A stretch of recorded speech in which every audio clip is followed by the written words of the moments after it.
Coba baca. Sesungguhnya Allah tidak menzalimi manusia sedikit pun, tetapi manusia itulah yang menzalimi dirinya sendiri. Surat Yunus ayat 44. Innallaha la yadhlimun nasa syai'a walakinna nasa anfusahum yadhlimun. Sesungguhnya Allah, ini Allah ngomong kan? Iya. Sesungguhnya Allah nggak pernah jahat sama manusia sedikit pun.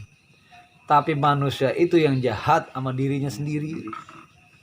Jadi kalau sampai sekarang umpama kok gua belum kayak dia, jangan dulu ngiri sama yang kejadian suksesnya dia. Diri kita dulu. Jahat nih kita sama diri kita sendiri. Jahatnya di mana? Itu tadi bisa jadi kita belum sadar. Karena ini milik Allah gitu loh. Ini udah Allah umumin di sini. Ya artinya secara sadar ayat ini, oh iya kalau gitu Allah nggak jahat ya sama gua nih. Kan gitu harusnya kan kita mikirnya. Gitu Allah nggak jahat sama gua. Lah terus ini gua kok gua belum dikasih nih. Oh berarti gue yang jahat nih. Jahatnya di mana ya? Coba periksa, itu ketemu pasti. Itu ketemu kejahatan kita sama diri kita sendiri. Itu. Ingat ya, kategori jahat bukan berarti kita memukul, menampar, membacok, itu bukan itu kategori jahat. Jahat itu di dalam diri kita ada kebohongan, itu udah jahat. Penting nggak? Di dalam diri sudah tidak ada kejujuran, itu udah jahat. Sesungguhnya Allah tidak berbuat jahat sedikit pun kepada manusia. Akan tetapi manusia itu yang jahat kepada dirinya sendiri. Ini berarti sudah hal lengkap Allah sampaikan. Berarti kalau gitu kejadian kehidupan yang kita alamin, apabila ada sesuatu yang gak enak di dalam kehidupan kita, itu bukan Allah yang bikin. Paham nggak? Tapi perbuatan kita dewek itulah yang terjadi. Paham nggak kira-kira? Ya, awas nih, memahaminya harus benar-benar teliti. Tapi setelah kejadian itu terjadi, disebut takdir. Iya benar, disebut takdir Allah juga gitu loh. Paham nggak? Contoh, ini saya kasih contoh ya. Saya lagi lewat jalanan, tahu-tahu ada pohon mangga gitu kan, ada buahnya. Secara hukum ini bukan hak saya kan, bener nggak? Mangga ini bukan hak saya, tapi karena saya mengikuti hawa nafsu, saya ambillah itu mangga. Paham nggak? Pas diambil ketahuan yang punya, digebukin saya. Ngerti nggak? Ya. Jadi kejadian bonyok-bonyok ini ulah saya sendiri, karena digebukin, karena ulah saya sendiri.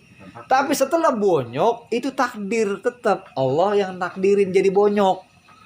Bahasanya Allah nggak milihin, tapi pas kejadian ya sudah, itu takdir gitu loh. Awas nih biar paham.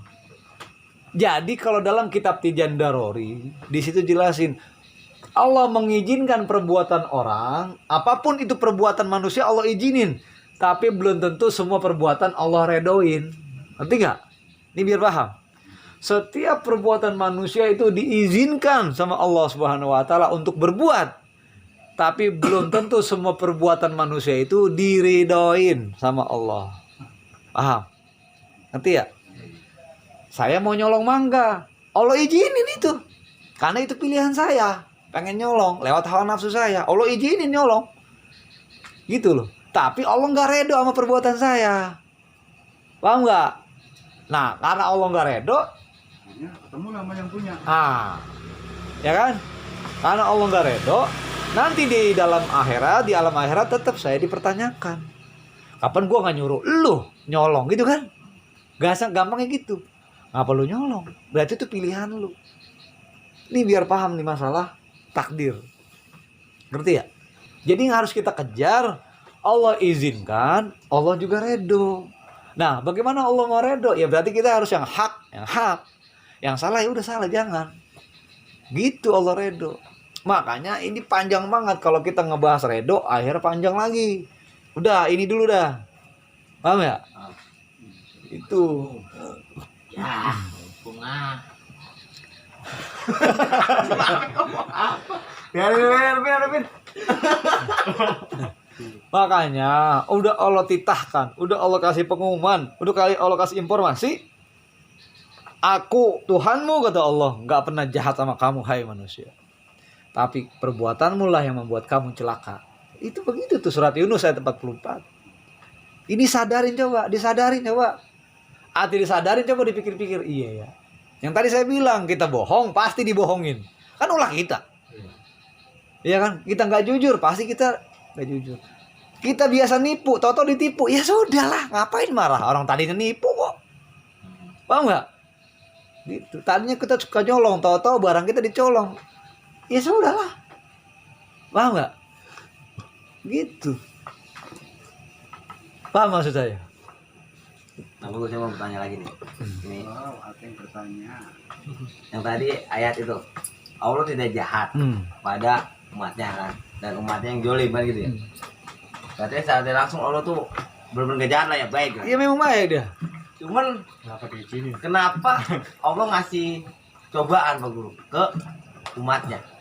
Biar Itu sadar. tadi biar sadar. Biar sadar. Nah, kan belum. Enggak, Bang. Ini kan karena kita udah sadar nih. Belum. Justru pertanyaan itu ente nggak sadar. Menjebak itu. Justru keluarnya pertanyaan itu tandanya situ belum sadar. Ngerti nggak ngomong saya ini? Kejebak. Kenapa kok dikasih ujian? Itu berarti pertanyaan itu muncul berarti ente belum sadar. Awas jangan salah paham nih. Bukan berarti saya nyudutin. Iya. Kan tadi berkali-kali saya bilang, orang kalau yang udah sadar, udah nggak akan ada ini itu. Oh, iya. Paham nggak maksudnya? Paham. Jadi udah gak ada pertanyaan kenapa gue diuji. Ih, justru diuji itu dibalik itu supaya sadar. Awas, nggak apa-apa. Ayo, kalau nggak begini nih nggak paham nih, Iya. ya kan? Terus. Ya kan? Kenapa saya diuji? Justru biar sadar, biar kesadaran ente keangkat. Oh iya, bener dah kalau gitu yang ngasih bener Allah dah. Yang pernah kemarin saya bahas malam Senin kan, gampangnya masalah sakit. Selama ini yang bikin sadar orang dokter yang bikin sembuh kan. Udah gampangnya gitu. Berarti kan belum sadar kan dia kalau Allah yang ngasih kesembuhan. Betul. Makanya Allah hantam. Paham ya? Paham.